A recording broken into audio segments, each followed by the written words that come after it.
दोस्तों हम सभी अपने फ्यूचर को सिक्योर करने के लिए तमाम तरह की फाइनेंशियल प्लानिंग करते हैं। खास तौर पर लॉन्ग टाइम के इन्वेस्टमेंट इसी लिहाज से शुरू किए जाते हैं कि आने वाला समय जो है वो आप के लिए बेहतर बनाया जा सके।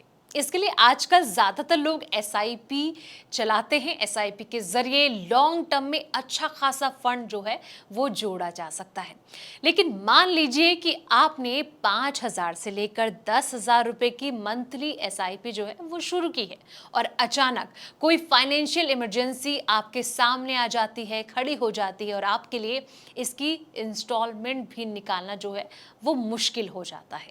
तो ऐसी सिचुएशन में आप क्या करेंगे? क्या इसे क्लोज कर देंगे या फिर पॉज का डिसीजन लेना आपके लिए सही रहेगा?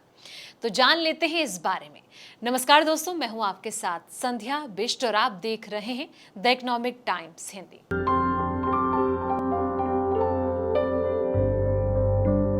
दोस्तों, फाइनेंशियल क्राइसिस के दौरान इस सुविधा को इस्तेमाल करके आप अपनी स्कीम जो है वो पूरी तरह से बंद करने के बजाय बीच में रोक सकते हैं।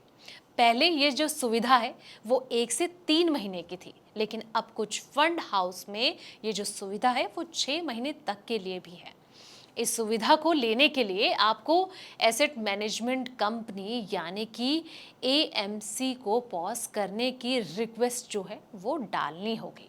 रिक्वेस्ट डालते समय आपको ये देखना होगा कि आपकी कंपनी कितने दिनों की पॉज जो है वो सुविधा आपको देती है। अगर आपके अनुरोध को कंपनी अप्रूव कर देती है तो एक निश्चित समय के लिए आपके पास एसआईपी की किश्त नहीं ली जाएगी। लेकिन अगर पॉज पीरियड खत्म होने के बाद एसआईपी की किश्त अपने आप आपके अकाउंट से कटने लगेगी तो मेडिकल इमरजेंसी, नौकरी छूट जाना या फिर अचानक से कोई बड़ा खर्च आपके पास आ जाता है, या फिर शादी विवाह हो गया, घर खरीदने या फिर फैमिली से जुड़े अन्य किसी इन्वेस्टमेंट के चलते आपके ऊपर कोई आर्थिक जिम्मेदारी बढ़ जाए और आपको ये लगता है कि अभी आप एसआईपी की जो किश्त है वो जारी नहीं रख पाएंगे, उसे नहीं दे पाएंगे, लेकिन कुछ समय के बाद इसे फिर से शुरू कर सकते हैं। तो ऐसे में आप एसआईपी पॉज का विकल्प चुन सकते हैं।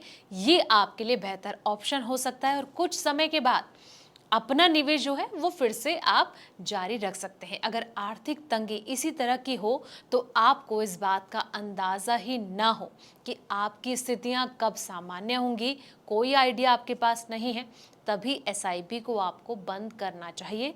बंद करने का आपको फैसला लेना चाहिए। एसआईपी को बीच में क्लोज कराने के बाद आपकी अपने लक्ष्य को प्राप्त करने की कोई उम्मीद नहीं रहती है जो आपने सोचा रहता है। लेकिन एसआईपी पॉज कराने से आपको कुछ दिनों के लिए किश्त देने से राहत जो है वो मिल सकती है। एक अच्छा ऑप्शन आपके पास ही रहता है। साथ ही इसमें आपके निवेश का लक्ष्य जो है वो प्रभावित भी नहीं होता है। फिलहाल इस वीडियो में इतना ही। जानकारी भरे ऐसे तमाम वीडियोस के लिए आप देखते रहें द इकोनॉमिक टाइम्स हिंदी।